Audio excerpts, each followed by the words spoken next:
Seeing none, this is a time set aside for public comment. Anyone in the audience that wishes to... oh.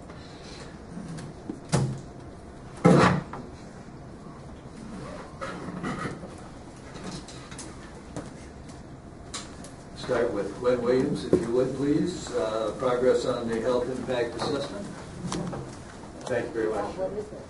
Thank you very much. I'm Gwen Williams with Public Health in Muskegon County, and I wanted to give you a very, very brief update on how we're doing with the health impact assessment.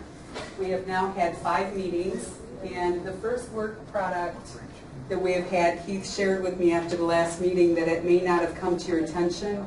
It was placed on SharePoint, but it wasn't officially presented to you, so I wanted to do that today.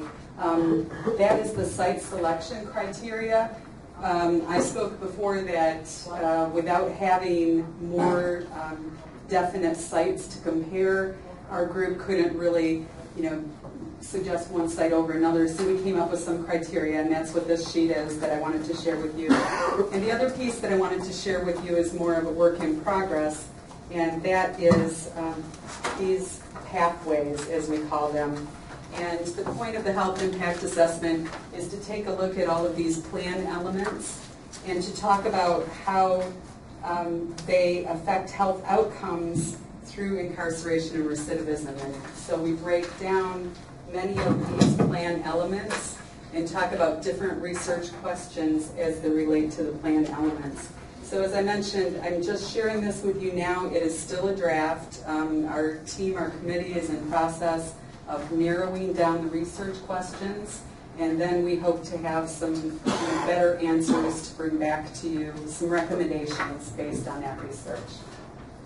Our intention at this point, we've spoken with Joe from our QAW, and we plan to just share the drafts of these pathways at the charrette by basically just putting them up on the wall. So people will have an opportunity to see what we're doing in the health impact assessment, to think about some of these questions, and to get back with us if they have input or other suggestions about it. So you have shared them with Joe at this point? Yes, yes. Joe has come to the meeting we had today, and 2 other representatives from his company came to our last meeting. Great, thank you. Questions of Williams? Next is Matt Creed.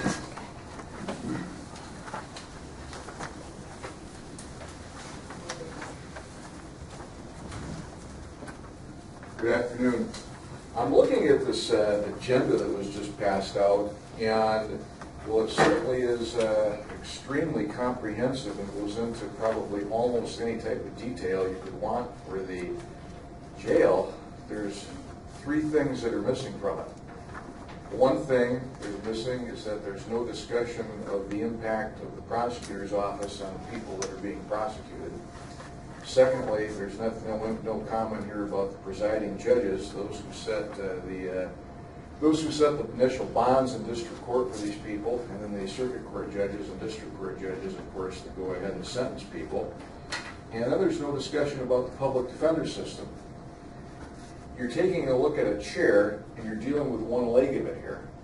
There's actually 3 more legs that have to be considered, and they're not being considered in near as much detail as you're considering this one leg of it. You're taking a look at the jail and saying, hey, look, we need either a new facility or an improved facility. And this is the first day that I've heard that now the number is 600 beds, expandable to 850. Well, we don't have that much crime in Muskegon County. Hopefully, I don't know if we're planning some kind of a big crime wave that nobody's told anybody about, but we don't have that big of a crime wave here. And for those of you that have been on the commission a while, you're aware that the present jail for a long time was hovered around 225 to 250 beds, and then it got expanded to 400. That's a pretty big boost. Now you're talking to go ahead and add another 200 beds and then expand it beyond that. That is, so there's not, like I said, you're looking at one leg of this. Now let's take a look at some of the other ones. The prosecuting attorney. There's a situation, it's public knowledge, that one of the former circuit court records staff is being charged with tampering with the computer, and what she did essentially was change something on one of her own cases.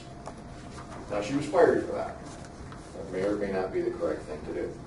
She's also been charged with 2 felonies. Now, is somebody going to go, this speaks to the prosecution, but this is, even though nobody from the committee is, to my knowledge, on the prosecutor's staff, this still has to be discussed. Mr. Crehan, would you address your remarks to the jail and to the committee at this point? Okay, please. Well, I'm trying to expand on what you're doing. If you're just, I think we understand that. I think you made that clear from the beginning. Well, if you're going to charge somebody like that with 2 felonies, chances are they're going to wind up in jail. Now, my focus is on keeping people out of jail that don't belong there. The first thing that has to be done here is, what's the right number? Is it 400? Is it 350? What's the right number of jail beds? 600 is not the right number of jail beds, and it's not a greater number than that. It's a lower number than that. It's a much lower number than that. That's what has to be. First, you have to determine how many beds you need and go from there. Now, who do you ask for that? Well, you don't ask the judges, because whatever bed is there, he'll fill up, or she'll fill up, one way or the other. If there's an empty bed there, it's getting filled. So you ask the prosecutor? Well, no, the prosecutor's job is to go ahead and prosecute. He'll fill up every bed he can fill up. What about the police?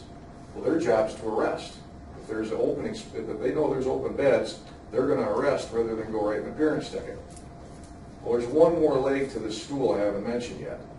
That's the public, us. Not somebody that works for the county, not somebody from the design team, the public. When I go on the sheriff's website and I see 2 people in there because they were riding around with an open receptacle, I don't want them in jail. I'm not afraid of them. Okay, well, I appreciate your input. I'm not sure that it's germane to what we're discussing here today. And for that reason, I think I'm going to ask that you will take your comments. You've made them. You've expressed your opinions. We're happy to have them, happy to receive them. But I think we need to move on. There are other people who wish to address this group as well. So okay, thank you. Okay, Mr. Snyder, but these comments aren't going to be going away by me stepping away from the podium. What I'm talking about needs to be developed in much greater detail than just the issue you're talking about as far as expanding this.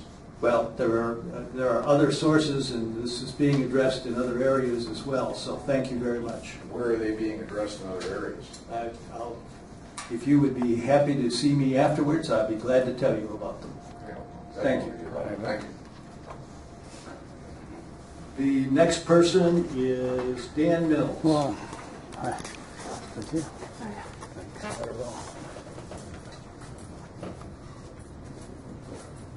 Appreciate it. Yeah, my name is Dan Mills.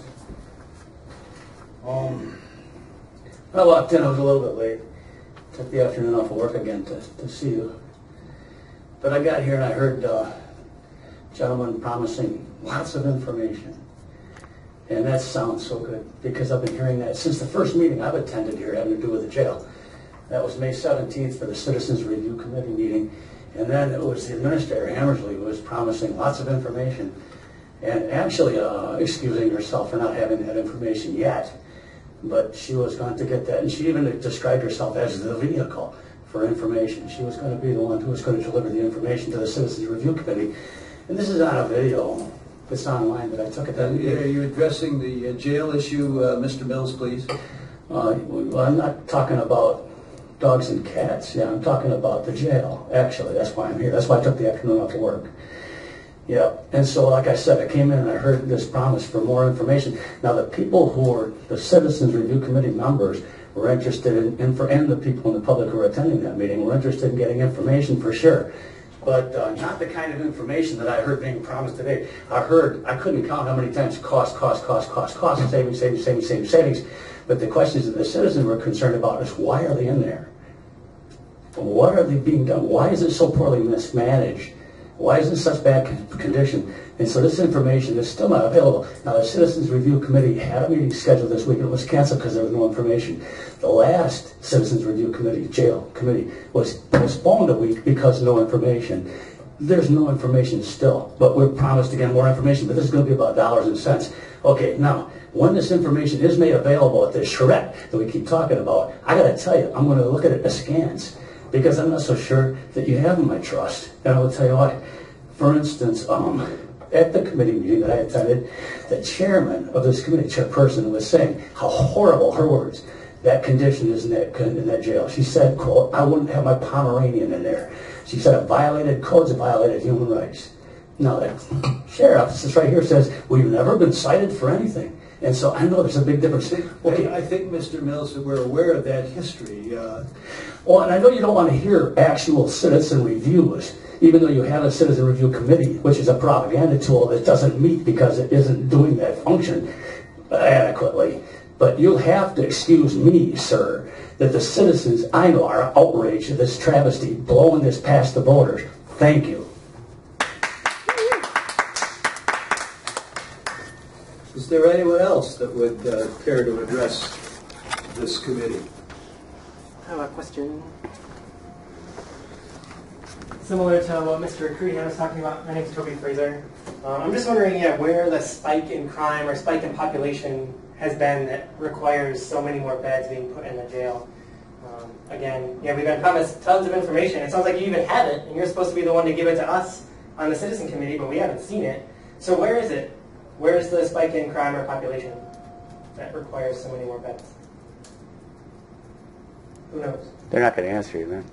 Dog and pony show. Clearly you know how to talk. So what you got? Oh, absolutely, we know how to talk. You have to Great. talk to them in Okay. private, Toby. They won't talk to you in public.